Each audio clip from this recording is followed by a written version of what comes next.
My name is Ryan and I'm getting back into Yu-Gi-Oh! Welcome to my second episode where I use 3 structure decks, specifically the Fallen and the Virtuous decks, put them together and go to my first ever OTS tournament. I've never played with real cards before and I was so excited when I did this. Everybody was so nice to me and welcoming. Special shout out to E4 Cards and More here in Bend, Oregon, allowing me to film and set up my camera and just go for it.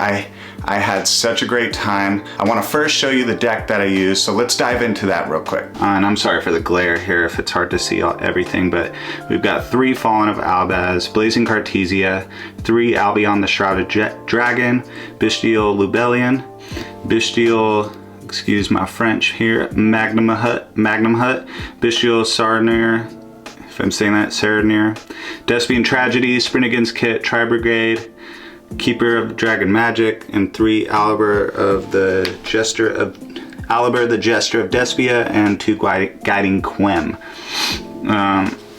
So yeah, that was all the monsters that I used. Now let's go into the spells and traps. Now here's the spells and traps. I'll just kind of go over the ones that I felt most comfortable using, like I did with the monsters. Branded Fusion was really easy for me to use. The Fallen and the Virtuous, very simple card I feel like, and really helpful when I felt like intimidated by things that were out on my opponent's field. I didn't get the chance to use Super Poly, but I did realize how effective that card is in this deck, and really in any deck. One of the guys I was playing used it and it absolutely crushed me. Fusion Deployment, another great card that was easy for me to use in the Branded Retribution. The opening in the red, branded and white, I didn't use to its full potential at all because I didn't know what I was doing, but they are in the deck and I can't wait to try and incorporate them a lot more. Again, this is probably a deck you're used to seeing being played, and you know a lot about it by now. This deck this structure deck has been out for quite a while, but yeah, this is what I used for spells and traps. Now let's go into the extra deck. All right, here is our extra deck. I've got 2 the Dragon that Devours the Dogma, 2 Brigand, Titanclad, yeah, Sprint the Iron Dash Dragon, 2 Mirror Jade, however you say that dragon's name, Alba Lenatus, Rindbrum, Lubellion, and 2 Albion. Now I'll tell you, what were the 2 dragons that you probably can guess I was most comfortable playing with? Mirror Jade and Albion. Yeah, I learned how to do this there too, the middle finger thing. Yeah, that was fun. Okay, Mirror Jade, the Ice Blade Dragon, really fun card, banishes a monster, and then I think, what else does it do? Yeah, it's got some other effects. I can't read it from here while I'm filming, but yeah, this dragon, loved it. This one was often the one that I would put in the graveyard in order to bring this out, so then I could get that spell or trap card the next turn. That would help me. So yeah, that's the extra deck. We'll move into the side deck real quick. Okay, being that this was my first time playing Cards in Real Life, I had no idea what a side deck was, and now I totally understand like the principle behind it and kind of exchanging cards in between matches if you need to. I didn't use any of them. I didn't even touch them because I had so much anxiety being there, not because of anybody else, but because of my own anxiety and trying to read the cards and understand them, then know what my opponent's doing. So I didn't even touch this side deck. Now looking at it, a few that I definitely would have used, I definitely would have probably put these nibs in there, at least a couple, just because there were a lot of moments for me as a newcomer where I didn't have any hand traps and they were able to summon so many cards. This card would have at least helped me as a beginner. So if you're a beginner, I'd say play nib. If you disagree, you can let me know in the comments, but this is what I would have put in going back. So this is my side deck here. One of my opponents told me, like, what the heck, why don't you have this Drew Swarm in your deck? So I'm gonna look at that this time and kind of improve my deck for the next match. The goal today really is to overcome all of my fears and anxiety of playing in real life. You know, when you walk into a card shop, you see all these people playing cards. They look so serious. They have all these fancy accessories, deck bags with fancy deck boxes and mats. I had none of that. I walked in with my little deck box here and a paper mat, which I got a little made fun of for it lightly, and I understand now why paper mats probably aren't the best thing. They move around a bunch and all that, but it was fun. Everybody was lighthearted with their jokes and just made me feel really good about being there. Even though it was an OTS tournament, people were coaching me through the game, even though they didn't have to. I thought it was a casual night, ended up walking into a tournament, but it was all good. It was so much fun. And I feel like I overcame a lot of that anxiety and fear of just going for it and playing in person. Few things I learned while being at my first tournament was, one, read all your cards before you go. Even if they don't make sense, at least just get familiar with what they say. I went into this completely blind.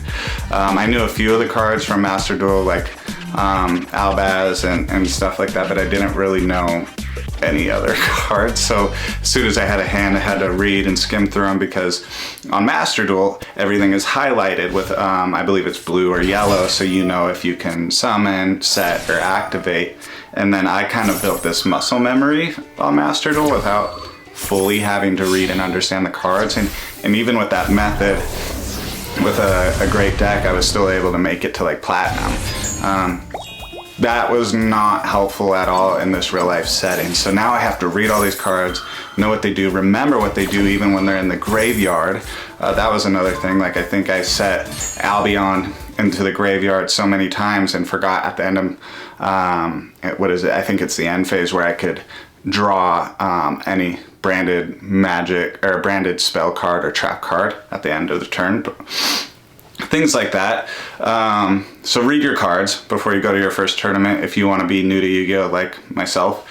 And then some other tips that I got that were really helpful were practicing by yourself. Like, you know, draw 5 cards, read them, start playing them, practice against yourself, and get that fluid motion going and combination, so you can kind of just in real life develop that muscle memory as well.